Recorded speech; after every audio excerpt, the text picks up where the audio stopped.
Sıramın sonuna geldim. Burada batıyorum.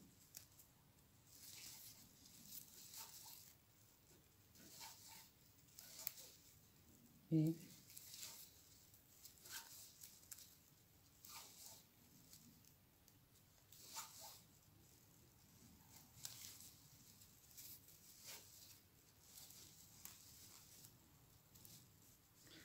almadan sıramın başındaki ilmeğin başına batıyorum.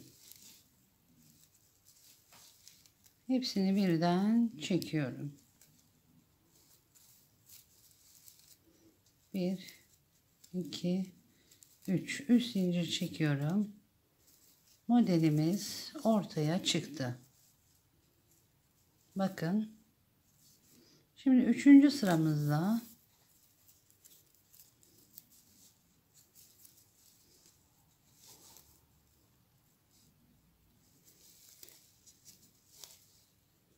hemen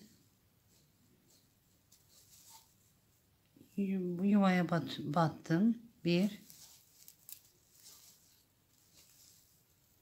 2 zincirimizle beraber 3 oldu.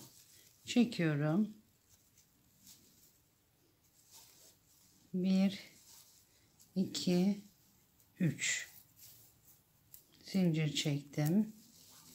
Aynı yuvaya tekrar batıyorum.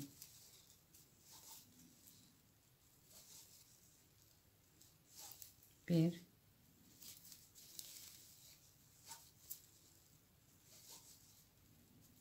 2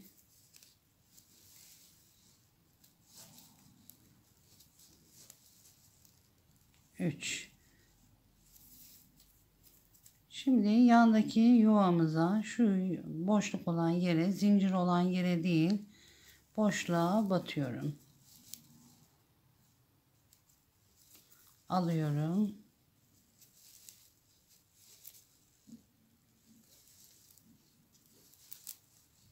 Bir,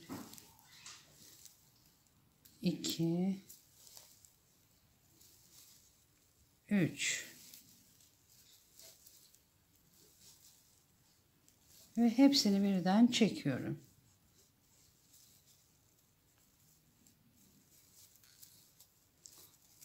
Biraz boşluk bırakıyorum. Geniş bırakıyorum. 1 2 3 zincir çekiyorum. Aynı yuvaya batıyorum.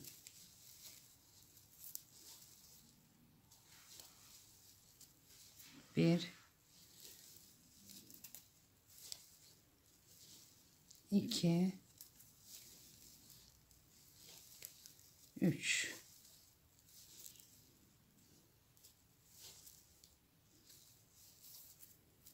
yuvamıza batıyorum, yandaki yuvaya. 1 2 1 2 1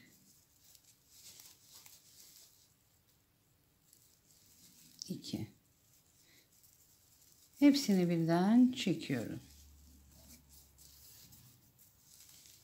3 zincir çekiyorum. Sıramızın sonuna kadar böyle ilerliyorum. Böyle 3. sırada şeklimiz ortaya çıktı. Sıramın sonuna geldim. Bakın burada sıramın başındaki ilmeğimin tepesine batıyorum ve çekiyorum.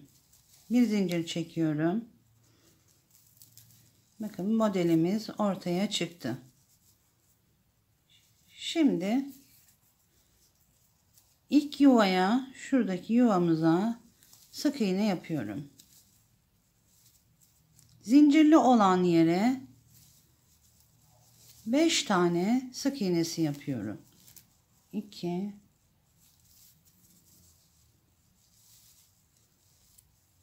3 4 5 bir tane de boşluk olan yere batıyorum. 6 5 tane zincirli olan yere sık iğne yapıyorum. Bir tane de deliğe 6 tane olmak üzere sıramızı tamamlıyorum. Ondan sonra şu aradaki bölümü yapıyorum. 3 sıra ilerliyorum. Ondan sonra modeli koyacağım. Sıramın sonuna geldim. 3 sıra ilerledim. Şimdi aynı işlemi tekrar burada da yapıyoruz. 1 2 3. Aynı yuvaya batıyorum. 1 2 1 2 çekiyorum. 3 zincir çekiyorum. 1 2 3. Aynı yuvaya batıyorum.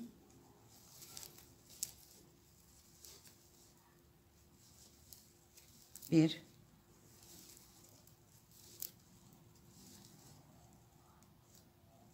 2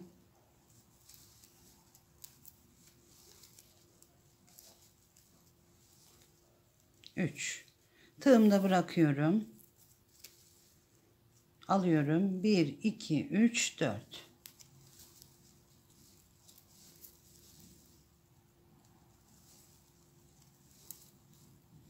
Bir, iki,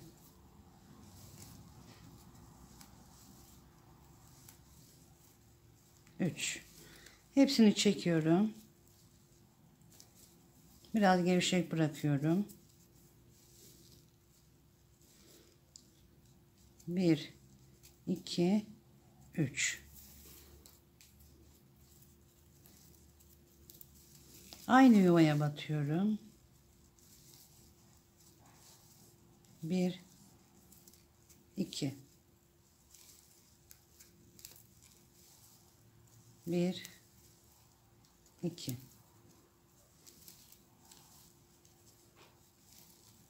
1 2 1 2 3 4.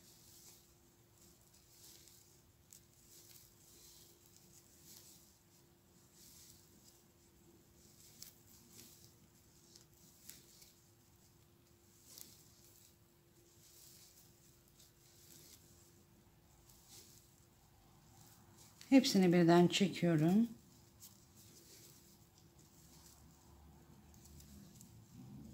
İki, üç. Bakın sıranın sonuna kadar böyle geliyoruz. Sıramın sonuna geldim. Bakın 1 2 3 4 sayım tam geldi. Şimdi 3 tane trabzanımızı yapayım. 1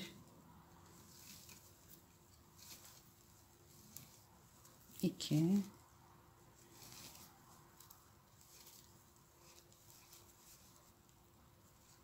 3. Tığımızı almadan bu baştaki yuvamızın başına batıyorum.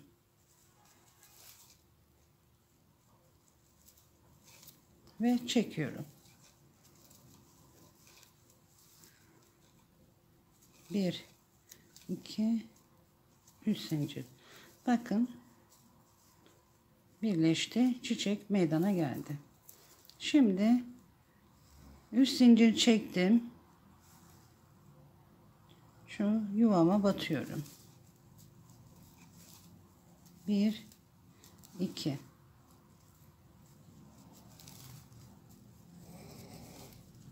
1 2 zincirle beraber 3 oluyor. Tığımı aldım. Bu yandaki yuvaya batıyorum.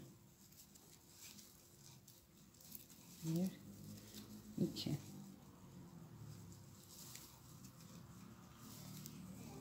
1 2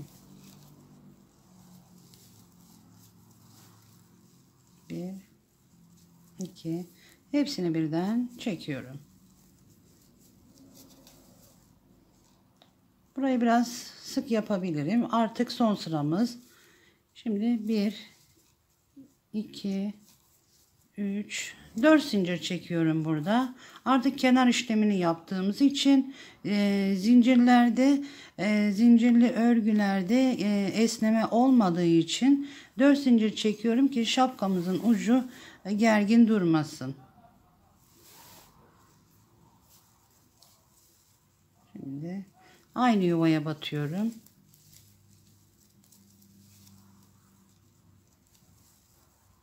Bir. Aynı işlemi burada da yapıyoruz. 2.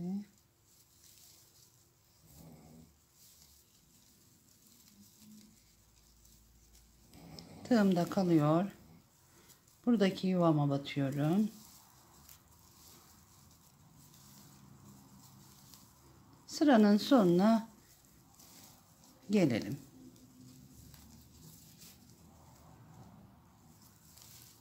Sıramın sonuna geldim.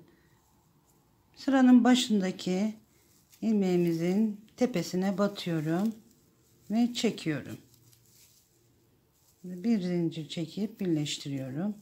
Şuradaki yuvamıza buradaki bir tane sık iğnesi yapıyorum. Zincirli olan yere 6 tane sık iğnesi yapıyorum. 1, 2, 3, 4, 5, 6, 7.'sini şu yuvamıza batıyorum.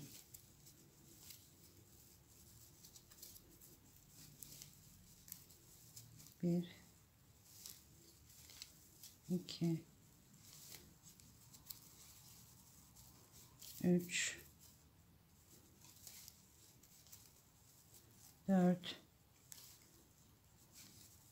5,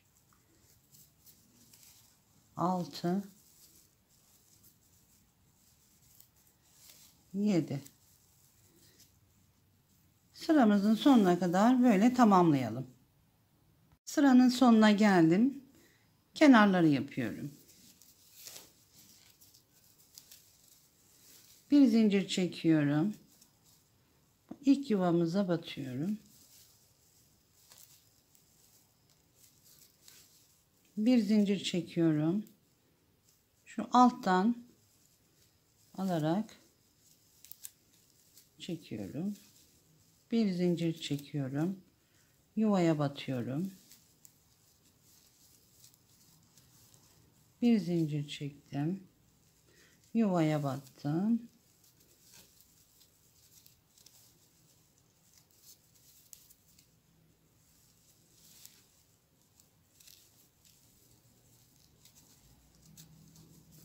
Sıramızı tamamlayalım. Şapkamın sonuna geldim. İpimizi keselim. Kestim. İyice çekiyorum. Bu aralardan geçiriyorum.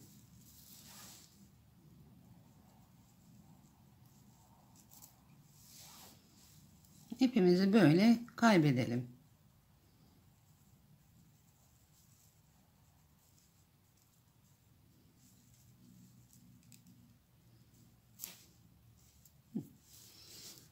Çok şık, çok modern bir şapka oldu.